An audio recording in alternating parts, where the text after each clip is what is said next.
Good morning, everyone. I am here with my friend and colleague, Marni Hale. And this morning we're going to talk about the one thing. So, the one thing for most folks is in marketing, is that one thing you see all the time with your clients. And it's that one thing that you really want to hit home with them, that you believe will make a difference in how they operate and in their bottom line. So, Marni, I'm gonna send you right into it because I know you've seen a lot of clients. I know you come in and you're like myself. You like to you have pointy elbows. You like to get in there and make some changes fast. So when you're working with clients and over your experience, what is the one thing for you? I love this question, Seth. And I'm going to go with the one thing is having a crystal clear business objective. Is that Yeah, what you thought I was going to say? yeah, it's pretty close to that. Yeah, Pretty yeah, close, right? yeah, Here's what I mean by that. And some people can call it a North Star metric, but really a crystal clear business objective that everybody in the company is rallying behind. And most companies will believe that they have this, but if you go and ask the different department heads, you are probably going to get a completely different answer from everybody. right, So right. here's why this is important. This is why I chose this as my one thing for today, is because when you go into a company and let's say that it's revenue growth, right? We want to get to 10 million this year or whatever the number is, that's the business objective that the CEO is working towards. And then you walk into the executive meeting and everybody has their individual KPIs. Well, if those KPIs aren't directly impacting the business goal, then everybody's just running in a bunch of different directions and nothing's connecting, which then at the end of the day means that the needle is not moving forward. Right. And 6 months later, you come back into the meeting room and everyone's, excited about the KPIs that they're hitting. But then the CEO sits there and says, but then why aren't we hitting our revenue goal? Aren't we hitting this overall business goal? Right. And the department head says, well, I was just responsible for my KPI. So as an example in marketing, if I walk into the room and the business goal is to get to 10 million and they say, but Marni, your goal is leads. We just need you to generate, if you just generate 1,000 leads a month, then we're going to get there. And I say, well, wait a minute. I want to really understand that full funnel and how I'm working with sales and customer service and everybody together, because really the goal is 10 million, not 1,000 leads a month. That's just a possible way to get there. No, Marni, I just need you to get me 1,000 leads a month. Don't worry about that other stuff.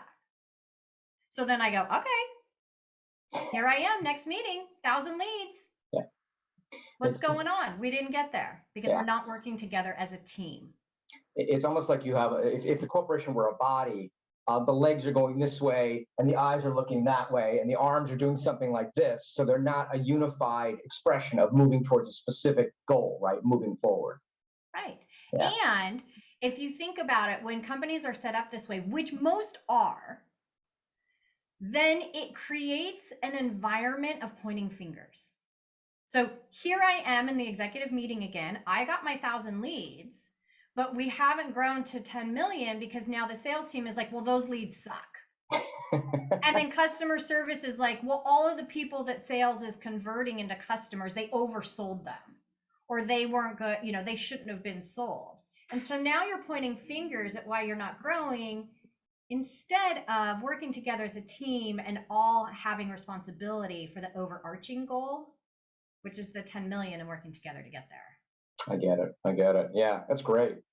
I thought about this last night for myself in terms of my one thing, and this isn't going to surprise you because it's my brand mantra, which is strategy over tactics. So you and I are very similar, right? Strategy over tactics. And what I've told, I think almost all of my clients is like, look, we are not going to spend one penny of marketing dollars until there is some form of a plan. Now, it does not need to be an elaborate plan. It does not need to be a 30-page document. It can be a 2 or 3 pages. But please don't make it a 30-page document. Please don't. You don't need. No one's going to read that. No, there's a time for that. If you're going for investment money, and I get that, then you need to have that large document to go after venture capital or whatever you're going after for money. But for the most part, 3, maybe even 5 pages document.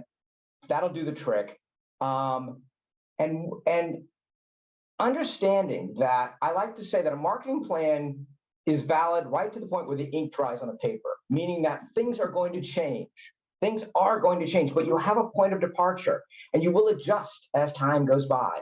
But strategy over tactics, because time and time and time again, I sit down with someone and they want to jump right into, we're going to do this. Well, why are we doing that? What is the strategy that is backing this? What is the objective? You're talking to me about a tactic. What is the strategy? What is the objective you're going after specifically that the tactics will align with? And then what is our measure to determine if we were successful or not in hitting that objective? So that would be my one thing, is strategy over tactics. So see what you just said there? I mean, that was perfect. And that's where I would go next, 100%. What is the objective? Well, we just want to grow. We just want to do better. Right. Cool. What does that mean? Right. Right. And then, yes, to your point, you have to have the roadmap for everybody to follow. Otherwise, everybody's running off in a bunch of different directions. Yeah, that's what I love about talking to you, because you and I have different views, but we tend to end up at the same place, right? We come in on a slightly different angle, but we get to the same place. So let me ask you, do you have a second thing? Do you have something else? Like, I know that was your number one, that was your thing, and I'm not taking away from that. That is your thing, but would there be a second one for you? Well, that was going to be my second, was was having a plan. Now you're putting me on the spot that everybody rallies behind. My second would be tracking and measuring. So I'm a performance driven strategist, which means that I'm not okay with, oh yeah, that lead source works really well, or we get a lot of growth from XYZ. Like, I want to know, what does that mean on paper? And I want to be able to see that trend, whether it's growth or decline over time, so we know which levers to pull to then optimize that funnel. And 9 times out of 10, I go into a company and it's all either up here, or it's on different spreadsheets, or it's on Post-it notes in someone's office. But there's not metrics that are up and visual that, again, the whole company is looking at, that says, are the actions that we're taking moving the needle in the business? Are we going towards the goal? Right. And I think for a lot of companies, because I wonder, like, why wouldn't you have this? Yes, it takes time. It definitely takes knowledge. But to your point about the marketing plan or business plan, it can be simple. Right? It can be a Google spreadsheet that everyone just starts inputting information into. But you have to have data to guide your decisions of if you're winning or not. Yeah. I love a good dashboard. It sounds like you do too. Yeah. Yes. Yeah. And don't feel bad that your second one was close to my first one, because my second one's actually really close to that you just mentioned. So when I thought of my second thing, it was a lack of doing good debriefing at the end of promotions or campaigns. Oh, I love that. Yeah, so companies do their campaign, and if you look at the military or law enforcement, they're always debriefing at the end of something, right? What did we do well?